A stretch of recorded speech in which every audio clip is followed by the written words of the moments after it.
It's Friday the 3rd of April and this is YesAuto News.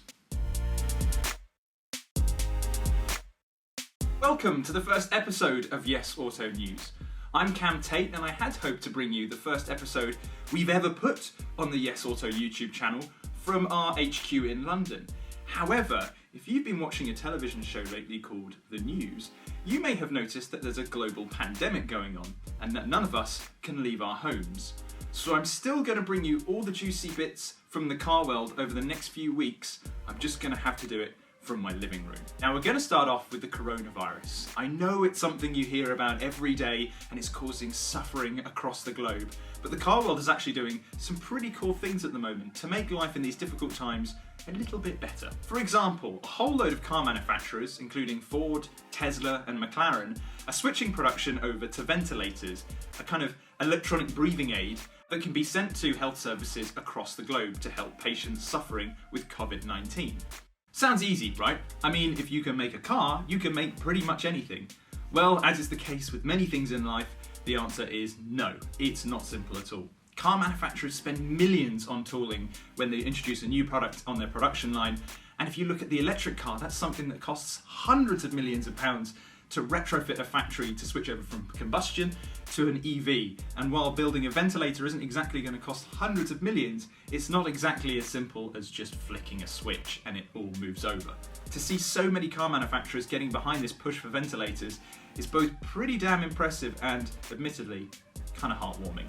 We're even seeing car makers do their very best to alleviate the boredom that is self-isolation. Audi, for example, has released a virtual tour of its factory this week, so you can go and see how hundreds of thousands of cars are made at its facility in Ingolstadt, Germany. Now, I know that a tour of an Audi facility isn't exactly the most riveting thing to do in your spare time, but it is a hell of a lot better than staring blankly into space, waiting for this whole ordeal to be over. So to car makers, I say thank you for making the coronavirus a little less terrible. Right, that's all the coronavirus talk for the moment because I want to talk about the new Rolls-Royce Ghost. Now this week we saw a long wheelbase version of the luxury limo going through winter testing in the Arctic Circle. So, you know, you can drive from London to Oslo in the height of winter without your car falling to pieces. I know it's caked in camouflage, but we actually get a pretty good look at the car here. The front end is a lot smoother than its bigger brother, the Rolls-Royce Phantom, and that kind of puts the car in its place. The Ghost sits below the Phantom in the Rolls-Royce range and is therefore the cheaper car you can buy. Despite being the baby Rolls-Royce, it's still going to be built on the same production platform as the Cullinan and the Phantom, so expect it to use the company's tried and tested twin-turbo V12 engine. That's right, Rolls-Royce isn't going electric just yet. We also know it'll be available in long wheelbase and standard form, which begs the question, why would you go for the regular car?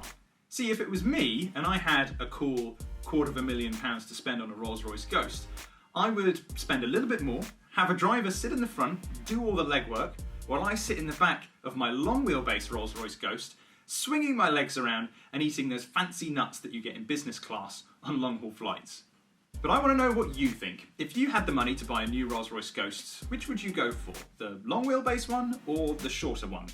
Let us know what you think and what others had to say by entering the YesAuto poll in the top right hand corner. Now, on to the next subject, which is going to be a little bit more divisive.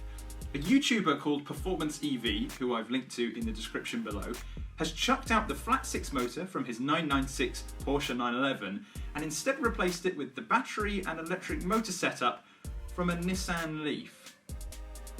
Admittedly, this is really rather impressive because it's a seriously complicated operation. He's already installed the electric motor and has managed to get the car to leave the garage under electric power. But his next challenge is to install the battery, which are typically very heavy, very bulky, and won't really do all that much good for the car's sportiness. Nevertheless though, I'm impressed.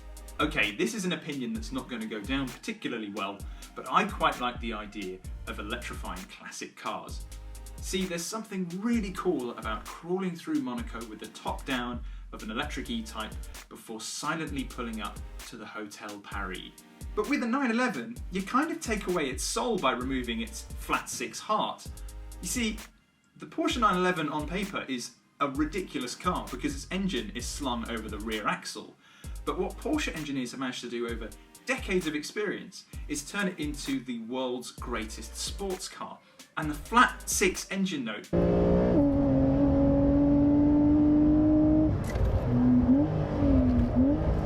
is basically the backing track to the whole experience. So, I don't know, do you think the 911 works as an electric car? Let me know what you think by leaving a comment down below. So, over to the world of motorsport, of where we have quite possibly the most ridiculous story of the year. Dr Helmut Marko, the head of the Red Bull Racing Junior Driver Programme, thought it'd be a good idea to create a camp where F1 drivers Max Verstappen, Alex Albon and a few others would come together and be at a higher risk of catching coronavirus. The idea was simple and in Marko's mind, quite brilliant. You see, if you put drivers together in one space and there's a risk they might catch coronavirus, they then might become immune to it, even though there's absolutely no scientific proof to back any of that up. We all know that Red Bull racing drivers are under a lot of pressure, and that's mainly because Dr Marko, who's clearly not a doctor in the medical sense, is known for giving underperforming drivers the axe with very little warning. Still, exposing them to coronavirus seems a little bit harsh. And wrong. Very wrong. Naturally, Red Bull weren't too happy about this, and the idea was shot down pretty quickly. Team principal Christian Horner says it was a throwaway comment and that Marko has changed his opinion since learning of the severity of the coronavirus. Nicely done, Christian. That should clear up this PR disaster. And that's it for the news this week. Thank you ever so much for watching our first episode. And since you've come this far, I want to let you in on a little secret. I filmed this entire episode using an ironing board and a stack of computer games as a tripod. So if you like what we've done with such limited resources, why not give us a like and maybe even subscribe to the channel, because we have plenty more content to come in the future. And if you didn't like what you saw, why not leave us a comment down below explaining what you'd like to see changed. I'll be back next week to fill you in with more car news, but in the meantime you can head over to YesAuto.com for all the latest car news and reviews. And you can also hit us up on social media. Just search for YesAuto in Facebook and Twitter, and you can also find us on Instagram too. I've been Cam Tate, thank you so much for watching, I'll see you next week.